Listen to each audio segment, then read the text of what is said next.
Welcome back to KVUE News at 4. A new survey finds many university professors in Texas are looking for jobs in different states, they say, because of political interference in higher education. The American Association of University Professors surveyed nearly 4,000 teaching staff in 12 states across the southern U.S.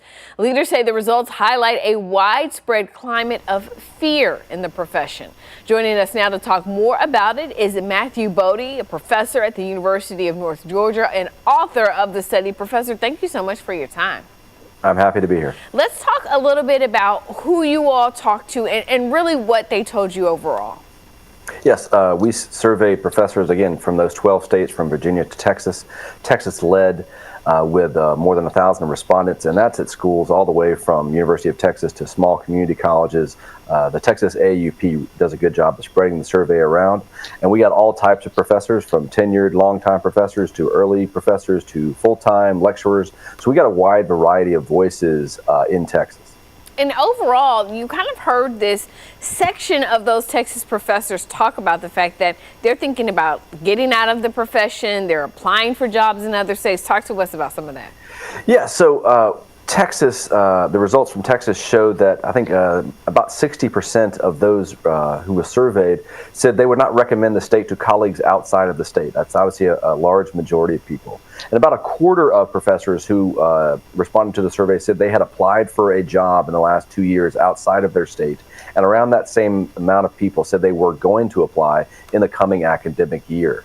And the states that they're applying to, we asked that specific question. And it's all 50 states around the nation, but it's mainly states outside of the South. And as you can see, there's a reason for that. There's a host of reasons that professors in Texas fear doing their jobs well. And the broad political climate is the top reason that people say that they're applying for jobs outside of Texas. Yeah, let's dive more into that. So state lawmakers have passed multiple bills in recent sessions that directly impact universities, from banning diversity, equity, and inclusion to revoking tenure, getting rid of faculty senates.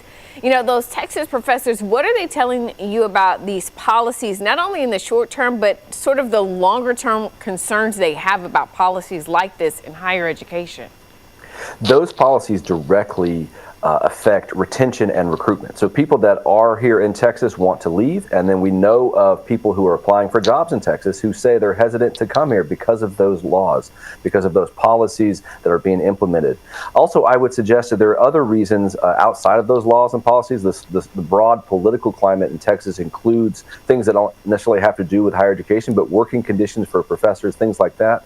And I think that what the Texas faculty are telling us, and I've done this survey the last 3 years, and Texas has led the responses every single year, is there is a segment of Texas that doesn't support higher education, and professors are really feeling that every single year, and it's getting worse. Wow. Now, obviously, this is really interesting because we talk about what just recently happened in the news. Big news out of Texas A&M. It came out after this survey was released, but a dean and a department head were fired after a student posted a video online saying a children's literature class was teaching gender identity content that university leaders say was inconsistent, right, with the course's published description. Now you have the governor of Texas calling for the professor to be fired as well. Incidents like that, is this pretty much an example of what you're talking about? It's exactly what I'm talking about. I had one respondent in the survey say directly they were afraid of ambush videos like this. So we obviously do not have all the facts in this story. We have a small clip made viral on the internet, and we have lawmakers posting clips from syllabi and materials in the classroom. We don't have the full story. But what we do have is people being afraid of moments like this, of people disagreeing in a classroom and administrators trying to deal with it and it going viral. I think the political pressure you saw rose in a matter of 24 hours against this single professor and against administrators. We have the DOJ involved now. And I think that is a prime example of what people in the survey said. They're afraid of the political interference of people trying to do their job. I do want to ask you, higher education is supposed to be a place where young people go to learn about critical thinking, to learn diverse viewpoints, to get a bigger view of the world. Do you feel like that's at jeopardy to some degree here? Yes, because that also relates to academic freedom. We want professors to have the freedom to teach and for students to learn what they want to learn. Sometimes those things conflict, and this is why professors choose what's on the syllabus and students can read it or not. I think that academic freedom is about teaching in your expertise area, which this particular class seems to be in that. And it's about reading things you may not agree with. It's reading about things you do agree with. It's about expanding your opportunities, and that's part of academic freedom. All right. Professor Matthew Boedy from the University of North Georgia, we thank you so much for your time.